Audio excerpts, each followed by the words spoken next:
North Korea, final plan by mid-August for firing missiles near Guam. A man watches a TV screen showing a local news program reporting on North Korea's missiles at the Seoul train station in Seoul, South Korea, on Wednesday. Lee Jin-man/app hide caption toggle caption Lee Jin-man/app A man watches a TV screen showing a local news program reporting on North Korea's missiles at the Seoul train station in Seoul, South Korea, on Wednesday.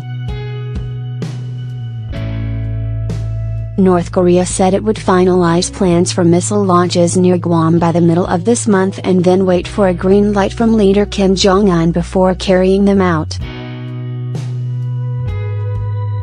The statement, disseminated by state-run news agency KCNA, comes amid an increasingly tense tit-for-tat between Pyongyang and Washington, as well as reports that U.S. intelligence has determined that North Korea can now fix nuclear warheads onto its ballistic missiles, including an ICBM thought capable of reaching the United States.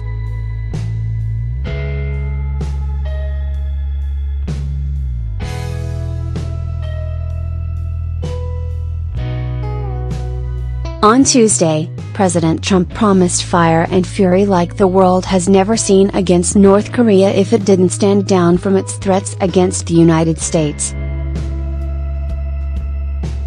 That prompted North Korea to announce that it was considering plans to fire 4 intermediate-range missiles into an area about 18-25 miles from the U.S. On Wednesday, Pyongyang's military said Trump let out a load of nonsense about fire and fury, adding that sound dialogue is not possible with such a guy bereft of reason and only absolute force can work on him. Earlier on Wednesday, Defense Secretary Jim Mattis said North Korea should cease any consideration of actions that would lead to the end of its regime and the destruction of its people.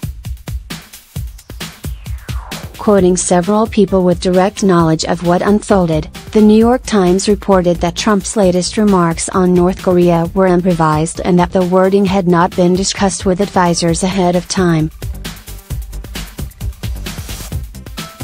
Secretary of State Rex Tillerson on Wednesday sought to clarify that the president is sending a strong message to North Korea in language that Kim Jong-un would understand, because he doesn't seem to understand diplomatic language.